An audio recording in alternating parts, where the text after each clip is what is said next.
कि भाई ये लोग देश विरोधी है। आप देश विरोधी का अतीत आप पुराना भी आप देख लीजिए। जब कभी भी देश के अंदर में आतंकवादियों का हमला होता था उसमें भी ये लोग संदेह प्रकट करते थे। उसमें भी इनके नेता क्या बोलते थे, भैया तो हिंदू उग्रवादी इस प्रकार की ना भगवा उग्रवादी क्या क्या पता करते बोलते रहते।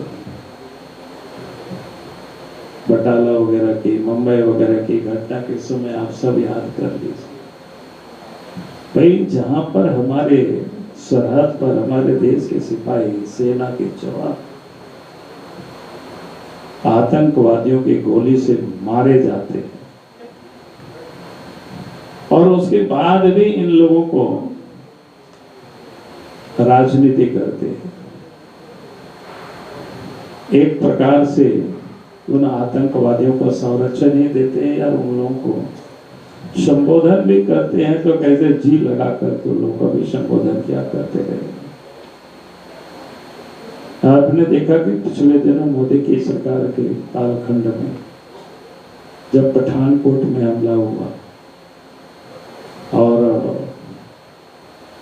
कहाँ उड़ी में हुआ था ना, ये क्या कहते हैं सीआरपीएफ के जवानों के ऊपर हमला, उसके बाद भारत के जवानों ने घोष करके मारा था और एयर स्ट्राइक हुआ था। उस समय यही गठबंधन के सारे लोग क्या ना सबूत मांग रहे थे। आश्चर्य है। तो इसको आप कैसे देश के हितैषी आप कह सकते हैं? ये लोग सब देश विरोधी, इन्हें देश को ये लोग कमजोर करने का भरसक ये लोग प्रयास करते रहे और वैसे ही लोगों का कल जमा उड़ा है। जबकि दुनिया मानती है कि भाई वहां क्या हुआ।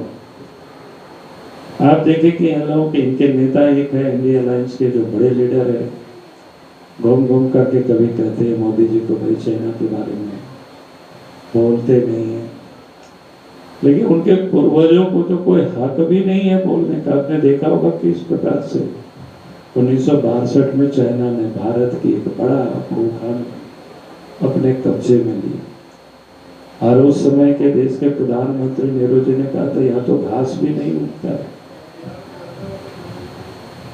और मोदी जी के कालखंड में तो अब सबने दुनिया ने देखा कि जब गलवान घाटी की घटना वो क्या बोलते हैं आपके नॉर्थ ईस्ट में जो अरुणाचल प्रदेश में डोकलाम की घटना किसी से छुपा हुआ नहीं है।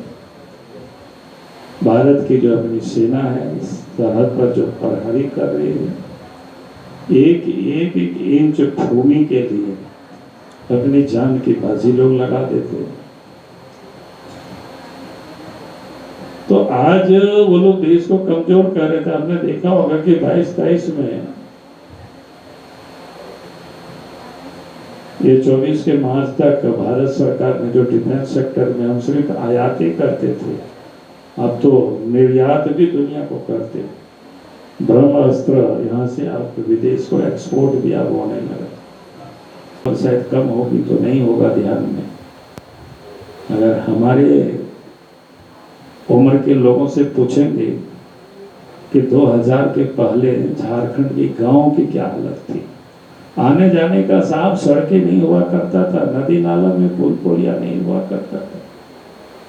कभी भी कांग्रेस पार्टी ने वो चिंता नहीं की कि गांव तक भी सड़क होनी चाहिए, गांव के लोगों को भी आने जाने की सुविधाएं उपलब्ध करानी चाहिए, कभी नहीं सोचा। भारतीय जनता पार्टी की सरकार बनी, केंद्र में भी प्रदेश में भी। आज मैं कह सकता हूं झारखंड के गांव तक सड़कें पहुंच गई, नदी नाला में पुल पुलिया बन गया। अब गांव के लोग भी आराम से गाड़ी से लोग चल करके हाट बाजार आते हैं, बच्चे स्कूल जाते हैं, आवागमन की सुविधा उपलब्ध कराएंगे। तो इसलिए मैं कहता हूं ये लोग विकास विरोधी है। आप याद करिए 2000 के पहले झारखंड के गांव में घरों में बिजली नहीं हुआ करता था। हम लोग मिट्टी तेल के लिए लड़ाई लड़ते रहते थे, मिट्टी तेल के लिए हंगामा होता था। उसी मिट्टी तेल में शहर क्षेत्र में तो खाना भी लोग बनाते थे। लेकिन बीजेपी की सरकार बनी देश में और प्रदेशों में भी, और नरेंद्र मोदी जी देश के प्रधानमंत्री बने, तो आज आप देखेंगे अब मिट्टी तेल लोग बोल गए। ये अलग बात है कि आज भी कुछ लोग लालटेन लेकर के कल आने वाले हैं सर, तो अलग है आप कुछ लोगों को क्या करोगे, लालटेन लेके घूमेंगे। लेकिन मोदी जी ने लालटेन को भी भुला दिया, डिबरी को भी भुला दिया, लोगों को मिट्टी तेल को भी भुला दिया। अब सबके घर में अब बिजली पहुंच गई। तो ये है विकास। भारत का तो विरोध करते हैं, विकास भी विरोधी है ये लोग, विकास के भी, सनातन के भी ये लोग विरोधी हैं।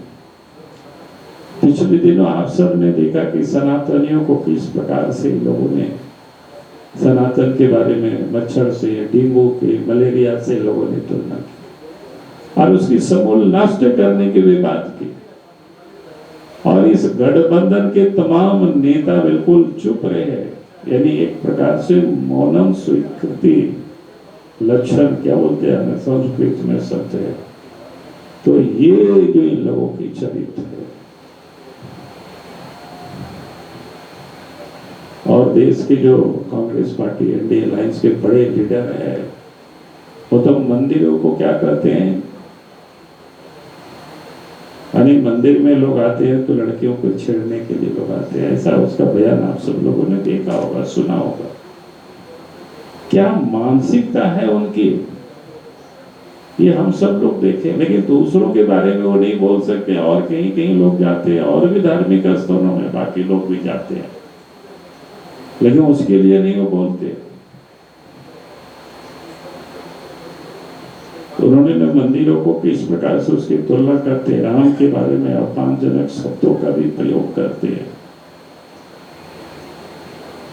तो इसलिए हमने कहा कि ये लोग,